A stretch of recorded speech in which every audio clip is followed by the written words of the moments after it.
Hey guys, Yavnik here. Before we go ahead and start off with this week's podcast, I just wanted to preface it by saying welcome to the month of Goodfellas. Yeah, you heard that right. Goodfellas is going to be taking its spot over the next month of Cinema Versus release schedule. Each Friday up until the end of, well, pretty much the end of the year, you're going to get a new Goodfellas episode. Because yesterday we recorded 6 hours worth of footage for Goodfellas, where we're just legitimately just talking about Goodfellas. And this right here, this first episode is going to be a spoiler-free intro. And as I'm editing it, I'm realizing that I have 4 podcasts worth of footage here, and that's what you guys are going to get. So me and my 2 co-hosts are going to be going through 4 separate podcasts. This one's going to be a spoiler-free intro. Second one and the third ones will be the categorical rankings like you guys are used to. Fourth ones are the awards like you guys are used to, and some questions, some overall thoughts, and pantheon and all-time grades for Goodfellas. Hope you guys enjoy it. Let's go ahead and get into this week's podcast. Tomorrow is Thanksgiving. Yes. And before we get into Thanksgiving, in other words, Thanksgiving is tomorrow. Oh shit! Thanksgiving is tomorrow. And I have one question that I kind of wanted to start with, because this is something that I've figured out is kind of a divisive topic amongst just probably non-whites. Oh, no racism, not trying to be racist at all. Yes, sir. Once you hear the question, what I said probably won't make sense. Do you guys have turkey at Thanksgiving? Oh, I mean, I'm gonna let Billy answer that question. Yeah. Go ahead, Bill. Oh yeah. I mean, we used to, but like I don't know why.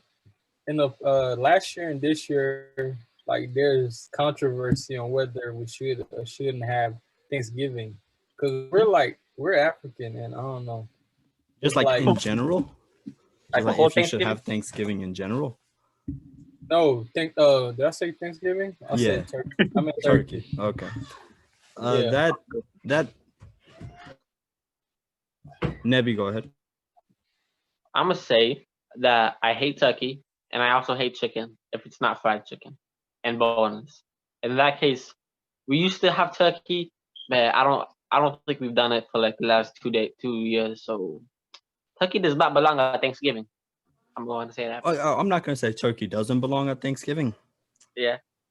I will say, from my recollection, I've never had turkey at Thanksgiving. Oh, like never. Oh, I think the first year that we kind of celebrated Thanksgiving, because my family didn't really even celebrate Thanksgiving until like I was in the 4th grade. Because we're fairly traditional Ethiopians. The first year we had it, I think my dad didn't really know, like we just like general traditions, and he brought a chicken. Yeah. He brought just like a chicken, and we ate the chicken. I don't think I even realized it wasn't a turkey. I'm not gonna lie. Yeah. And crazy. I mean, we just haven't had it since, because do you guys just eat turkey, just have turkey for like lunch? Not like a turkey, but like, let's say a turkey slice in a sandwich. Do you guys do that for lunch? We have turkey bacon. I eat turkey bacon almost every day. Yeah. I mean, it's been a while since we bought the slice, but we do eat turkey legs a lot.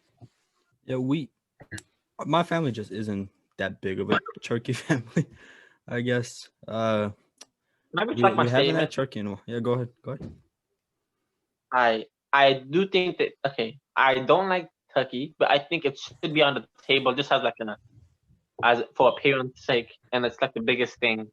I think you have to have it at the table.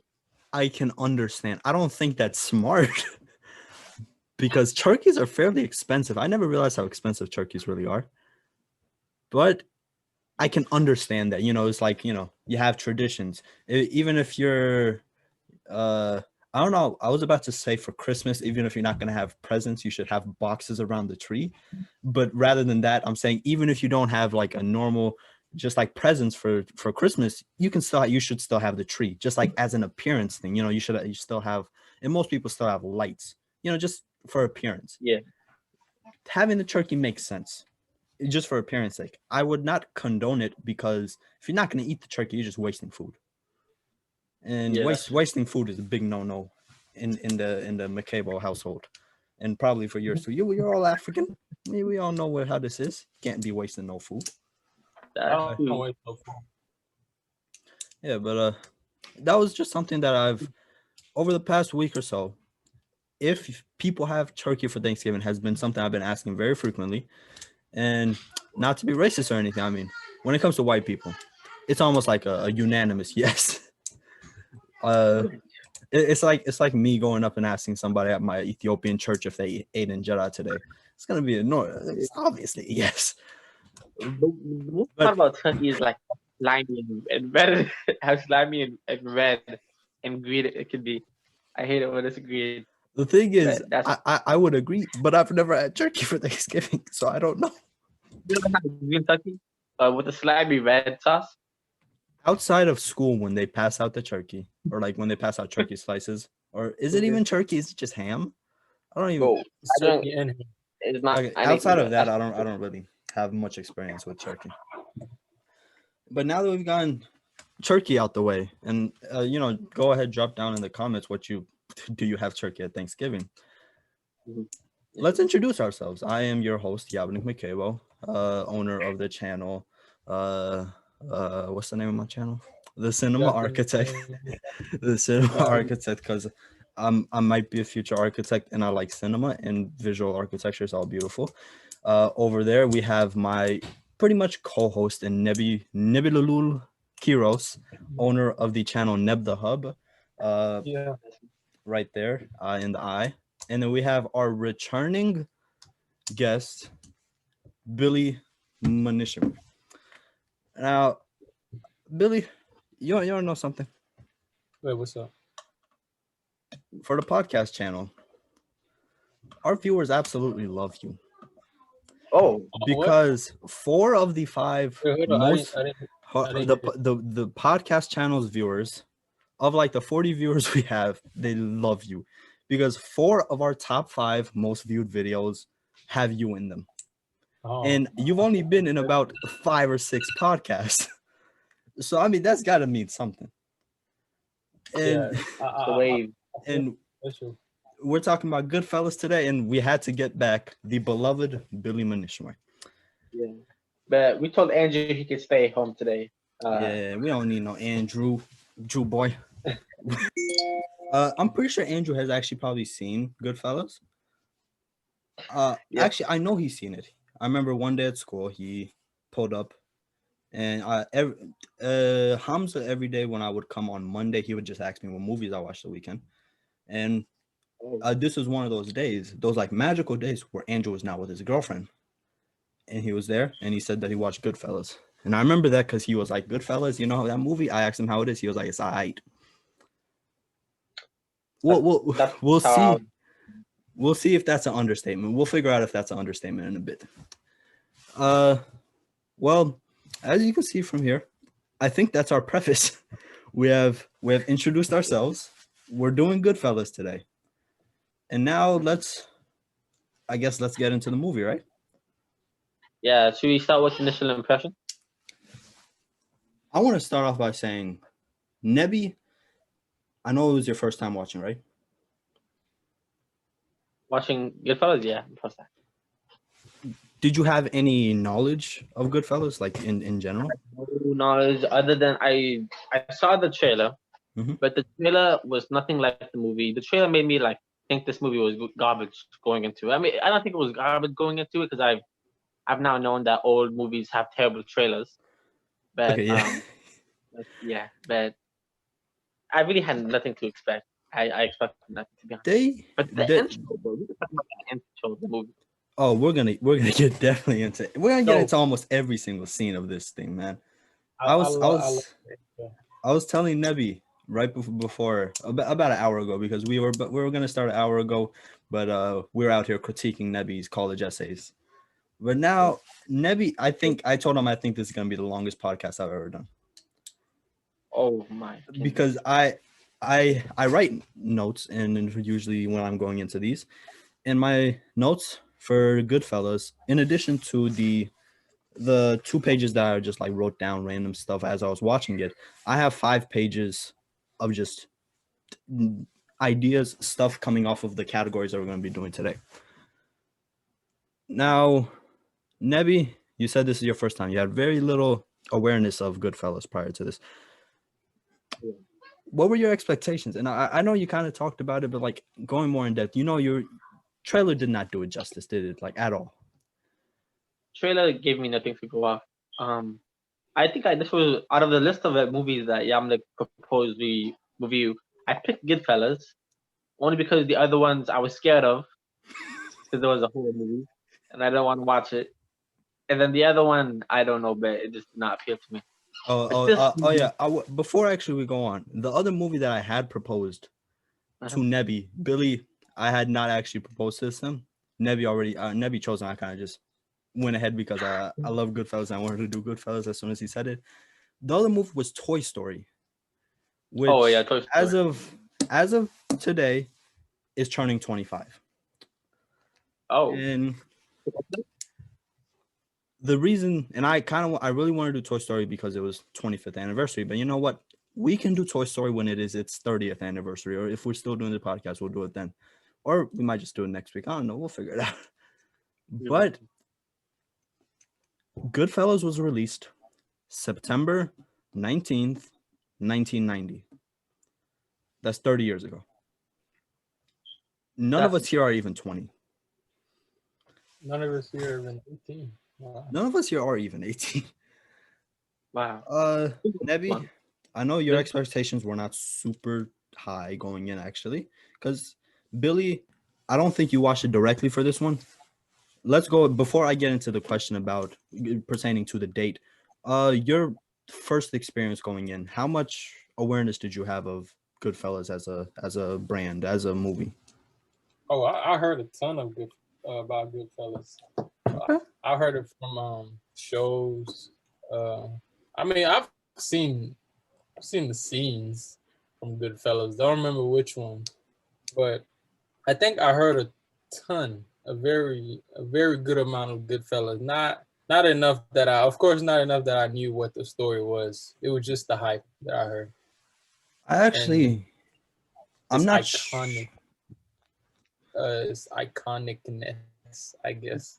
That's actually kind of why I was surprised that Nebi never heard anything about it, because this is a truly iconic movie in a lot of the ways that word can be interpreted.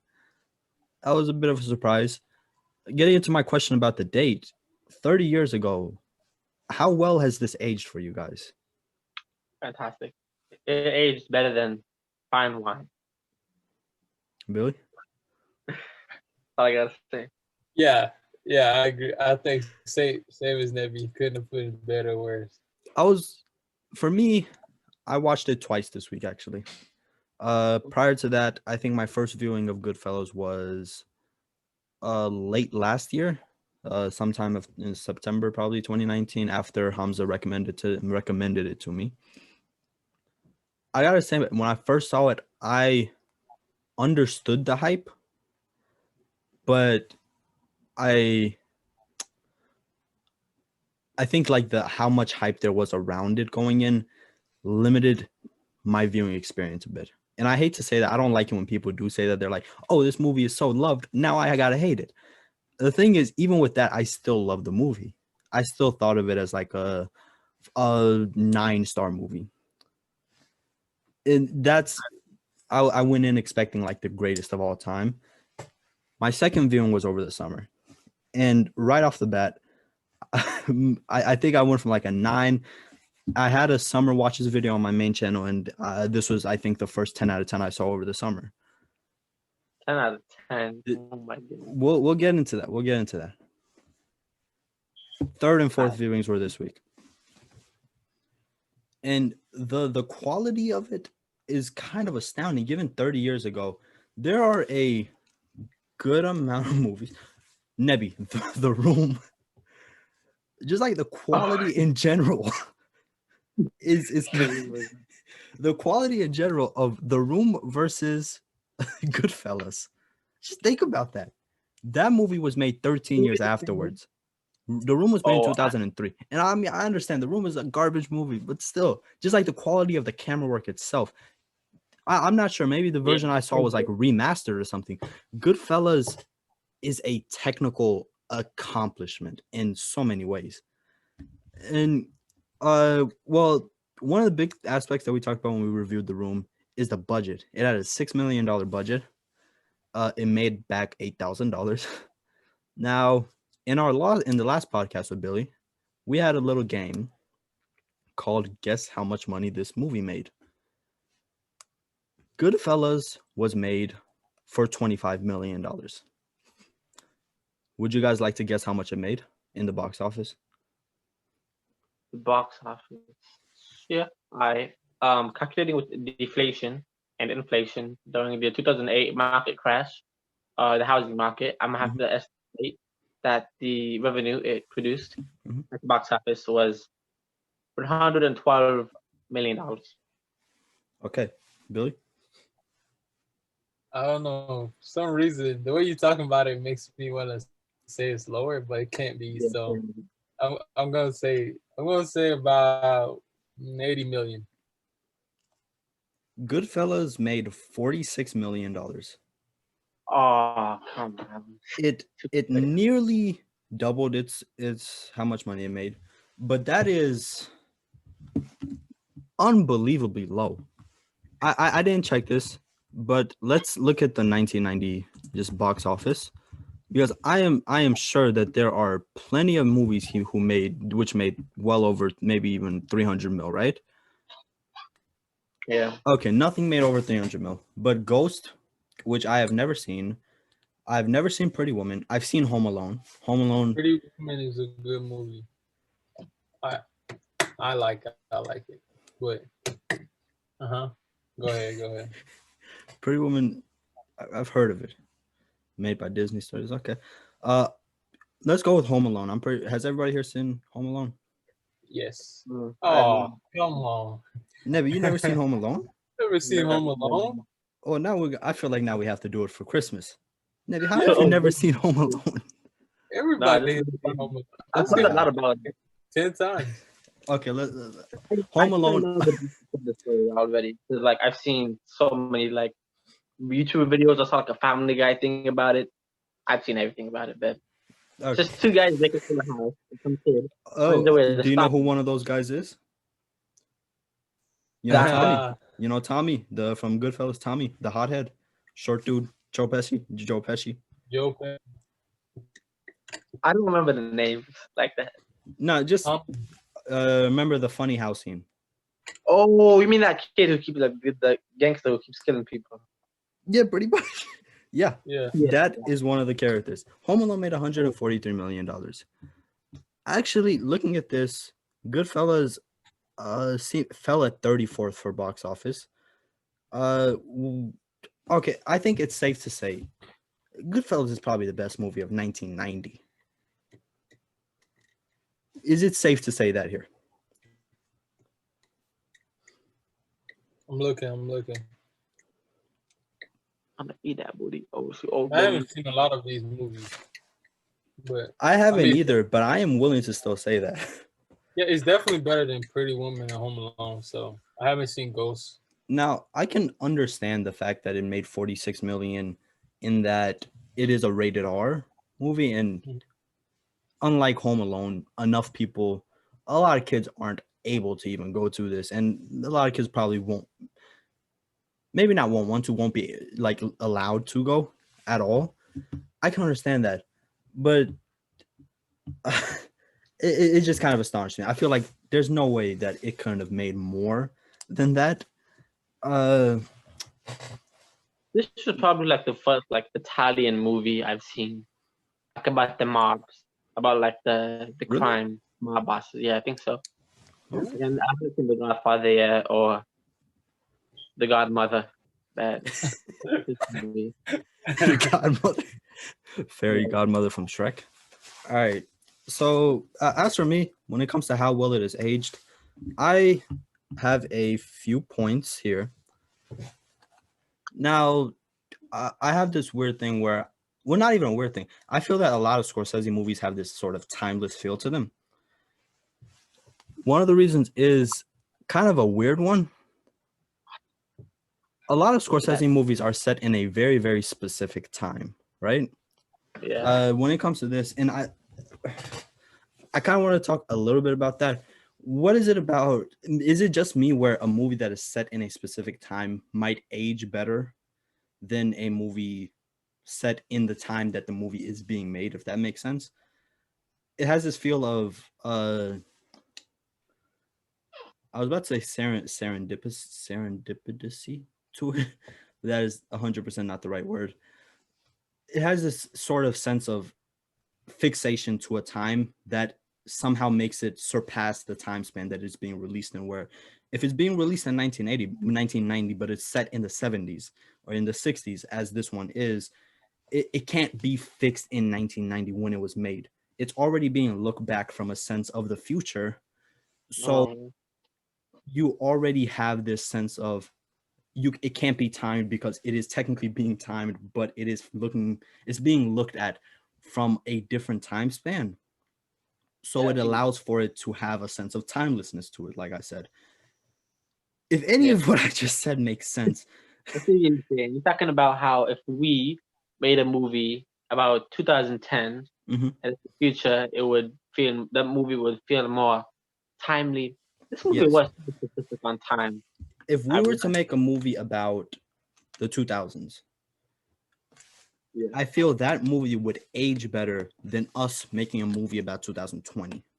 Yeah, maybe because we have all the information about 2010, and we don't have all the information about 2020. What's gonna happen in December? We don't know yet. That helps out. Like and that's something that I kind of want to talk about a lot here. The way that Goodfellas is framed, and I kind of want to talk about it in context to The Godfather, and that will definitely be when we get to the pantheon of just all-time great movies and where it stands there. It will definitely be talked about once we get to that category. But Scorsese is clearly trying to get across a message. He, of course, glamorizes the lifestyle for a good amount of time, but the entire last hour of Goodfellas is the downfall. Yeah, I realize it. And I feel that itself helps it to age a bit better.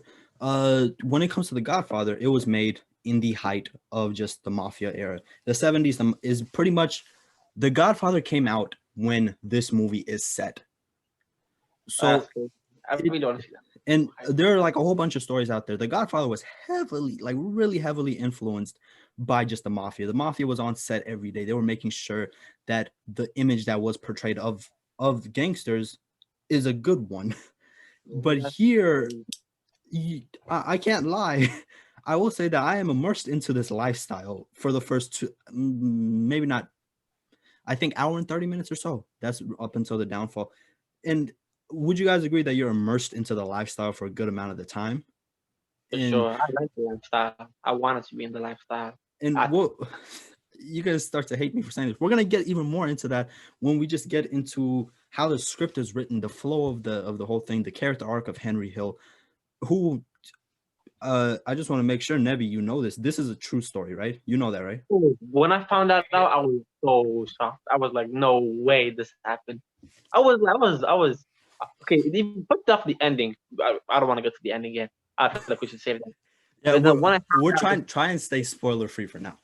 Okay, man. Just I mean, first of all, this is a 30-year-old movie. And if you're watching this before actually watching it, you need to chill out.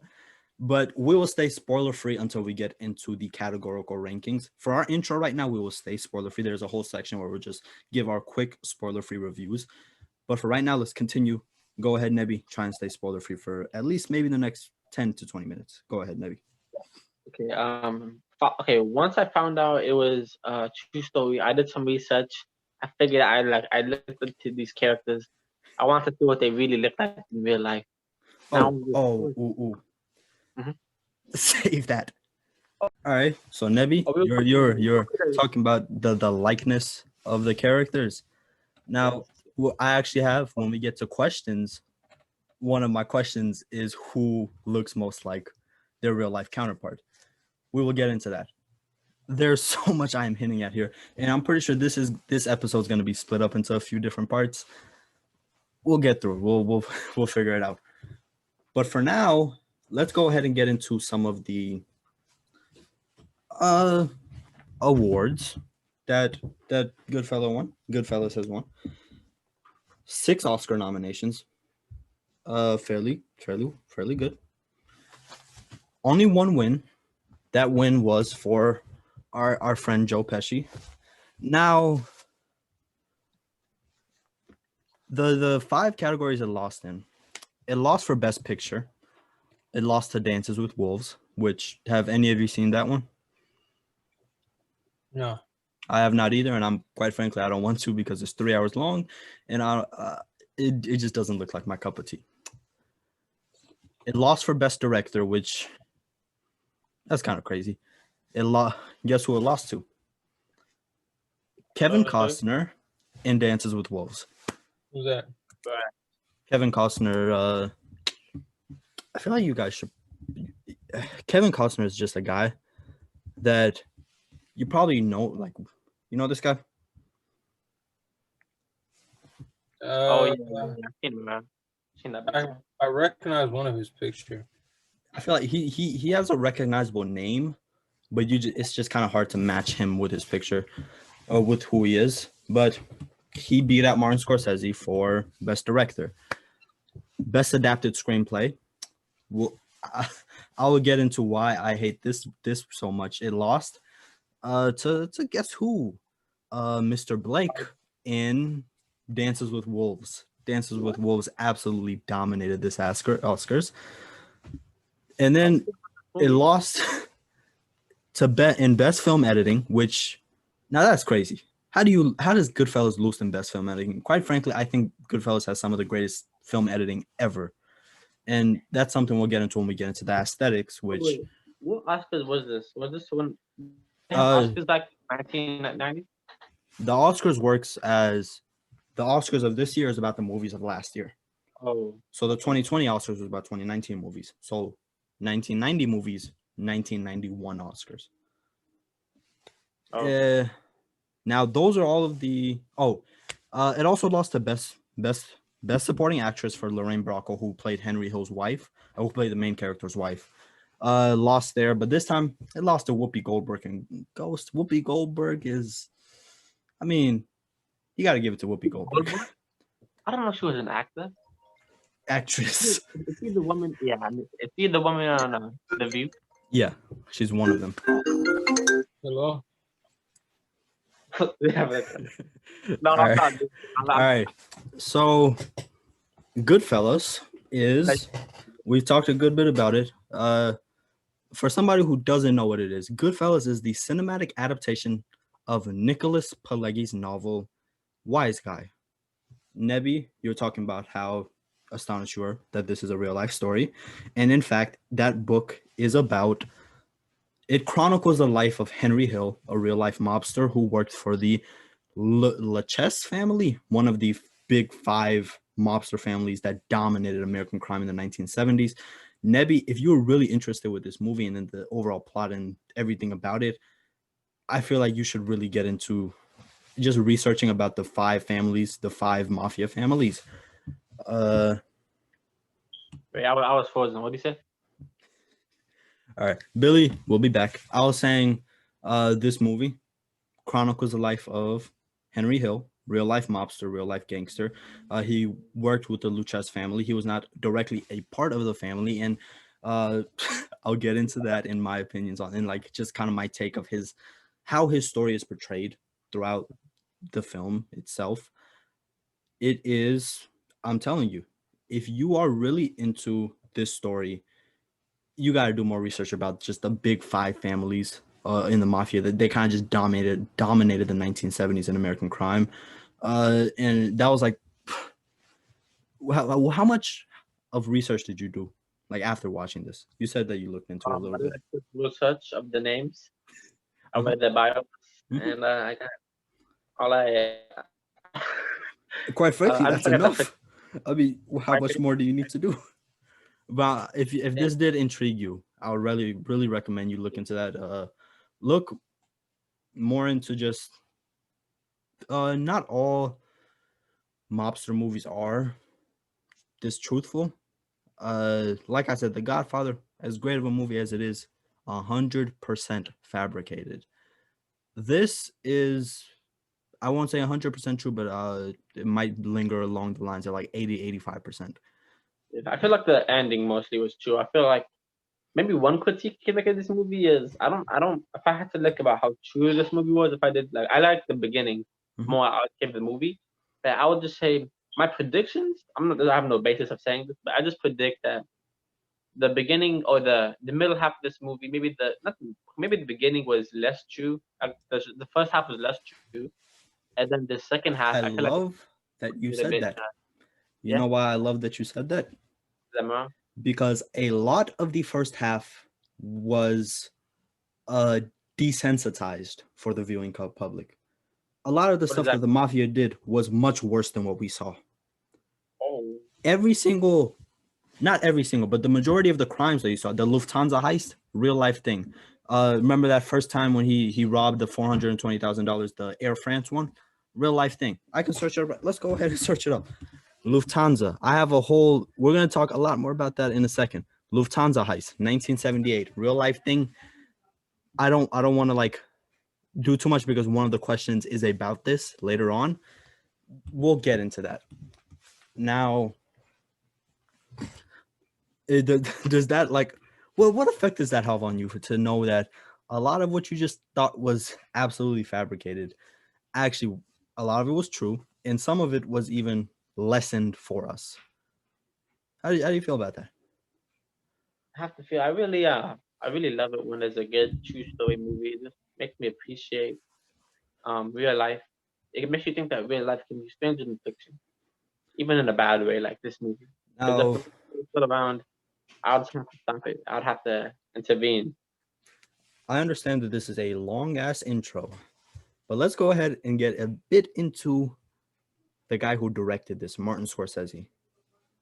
This right here. Okay, let's actually play a little guessing game. Uh, How many movies has Martin Scorsese directed? 24. Let's see what Google has to say. I know the answer, but I also know the answer that Google has. What At is it? least 100. Dang, I was literally looking at the director's movies and I only saw 23. Yeah, that's the thing. I don't know what Google's up to. Google's on some crack. He has Shit. directed 25 feature length films.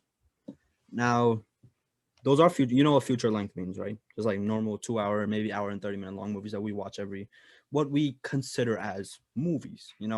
He's directed 25 of those. This right here is his 17th, and this was in 1990. His first movie was, I think, in the early 70s, and he just made something last year in The Irishman, 2019, which some people are calling his best work. His What longevity is astounding. was the Irishman a movie we saw? I saw The Irishman. I'm not. I don't think you've seen it though. Oh, wait, was it about the script movie? Was it about that? Was it about what? What was Irishman about? A gangster. Oh, yeah. Well, this is my first experience into a gangster movie, and I love it. I love these gangster movies. I love that Especially- this was your first. The fact yeah, that Goodfellas was your first experience is amazing. yeah. I mean, That's- yeah. I mean, there's. I really want to watch The Godfather. Like, it's such a like big name. Like, Mhm. it almost it's becoming Avengers in my brain now. I wanna. It's the end game. I wanna watch that movie. Hey man, that's a future podcast right there. True. And I mean, quite frankly, this one's gonna be pretty long. The Godfather might be a bit longer. The longer the uh, better. the longer the better. The longer the better. But on top of that, this is his 17th of his 25 feature length films. Why I wanted to bring this up is he also has made 17 documentaries. And a lot of his films are based on real life stories. Quite frankly, I don't think he has any movie that is just like completely fictional aside from Silence, which in and of itself is a fairly historical movie. A lot of his stuff, he is a person that is clearly obsessed with real life stories. And Yeah. I mean, it's kind of obvious here, right? This is a guy that's made documentaries. The voiceover, everything, the fluidity of the story, the way that he sets up this movie. I was talking to you about this one in like relation to your college essay. The way that the narration works in this, the way that the exposition works, it is so well hidden that quite frankly you don't give a shit that you're being told a whole bunch of facts throughout the entire movie. The entire thing is them spitting facts at you. You did not go a single minute or two straight without learning something. But guess what? You were having a shit ton of fun, weren't you? You were learning the entire time, but all you were doing was having fun. Yeah. I guess it's the way they did it. The way they did, yes. And as a follow-up to this, we might do Casino, which same thing. I would not argue that it is better. I might favor Casino over Goodfellas. That's another Scorsese flick. And that's also about mobsters and gangsters. Billy, I know you just got back. Quick recap. Scorsese has made 25 films. This is his 17th film. Really? Yes. Oh. Well, I think it's 125. Huh? 17. This is his 17th film. 100. He slowed down later in his career, but he's still cranking out movies. The guy, he has great longevity. I mean, from Taxi Driver in 1979 to The Irishman in 2019. Man's been cranking out stuff for 5 decades now. This was like right in the middle of his career. A lot of people would argue this is his best. We'll get into that later on.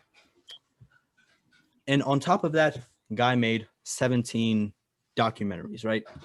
And I was just talking about how clear it is. This is a documentary maker. He is hiding so much exposition in this, and there is not a single moment where we aren't learning something throughout this, but we're still having fun. We're learning in such a subtle way throughout the entire film. And on that note, since we are staying spoiler free, this is still the intro actually. We're gonna give our quick, maybe 1 minute reviews each. Yeah. All right. Now, we're not gonna give any numerical ratings because if you haven't seen the movie, I just don't want to give you the satisfaction.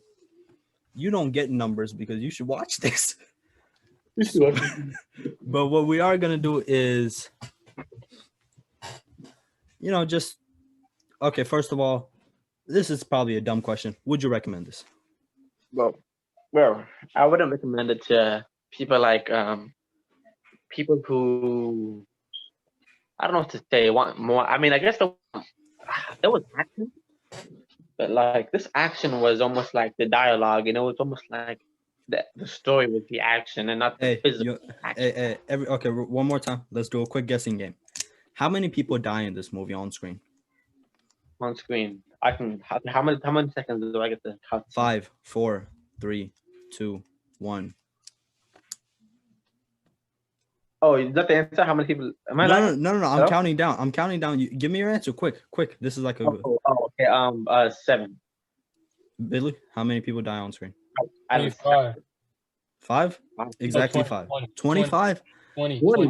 20? It is 5. It is 5 actually. Only 5 people die on screen. Like legitimately, we see them get killed. There are really probably. Yes, really. Whoa! No. There's more. Not possible. Yes, it is. 2 people in the car. Mm-hmm. The one person in the car. Mm-hmm. The kid. The guy in the restaurant. Mm-hmm. And. Mm-hmm. Continue. There's gotta be one more person. Continue. 5 people die on screen. Wait, did Nebby get 5 just now? Yes, yeah, I believe so. What about Joe Pesci? Can you count him? Did you? I thought you did. Who's Joe Pesci? Tommy. When they say on screen, I was kind of thinking like we see them get killed. Oh, yeah. But if it's not, it might be a bit higher. This is something that I saw as I was reading. I might get the number wrong, but I'm 95% sure that it's 5 people. the one people die. Definitely go ahead and double check. But that's once again, just like that, how well it is. Just actually, I'm gonna say this now. I was gonna hold off on this. Do you guys remember the Christmas scene in this? The one right after the heist, like the biggest heist ever, and then They were celebrating by yeah, like they're celebrating buying a and whole then bunch of stuff. he was like, "Why you buying stuff?" Yeah, Blah, blah. yeah. Yeah. My first time ever watching it, that was the one scene that for some reason stuck out to me. I can't pinpoint the reason, and I'm kind of saying this to talk about how like easy it is to implant something, especially in a movie, where anytime Goodfellas came up in a conversation, up until my second viewing, which was probably like 8-9 months after that, after my first viewing, that is the first scene that ever popped up into my mind every single time. I'm not sure why, but the thing is, I'm trying to say that just to connect it back to think about how death is talked about plenty throughout this, but we don't really see a lot of death like straight in it. Henry Hill, Ray Liotta, in the narration, he's talking about people dying, people die, all that. A whole bunch. He's talking about getting whacked. He's talking about being scared of getting whacked, all of that.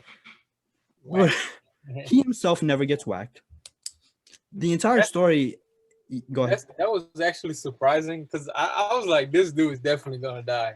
Yeah. Whether it's at the end or like near the end, like there's no way this dude is gonna survive, especially after the drug stuff. The fact that he was dealing with drugs. Yeah, and the fact that he has to, I don't want to spoil, but oh yeah, spoiler for you right here. All right, let's go ahead. Rather than a minute, let's go. Each of us get one sentence in, and that's your review. I'll start off. A beautifully despicable rendering of a story about addiction that, in my opinion, is a must-watch for anybody. I did not hear what you said because I was back. Wonderful, but I can hear what you're saying, so I want you to go. Oh, you haven't mentioned before? I did not. Oh, all right. Oh, it's my turn? All right. It's your turn. Like a review, like a Reddit review or something? Just like one sentence of you, just if I have never seen this movie and you had one sentence to explain it and also kind of review it in the same sentence, say it. Go ahead. I swear if you steal my sentence. Billy, you go first because this man is lagging out. Billy, all go right. first. If I had to put this in one sentence, it's so simple. You get out of line, you get whacked. All right, my boy Nevi. That was a beautiful line. What I'm gonna say is this mafia movie is a lot like a mafia movie. Yes. Okay. Now, if you haven't seen the movie and you're watching this for some reason, get the hell out. Go watch it, and then you can come back and watch the rest because the spoiler-free content is over.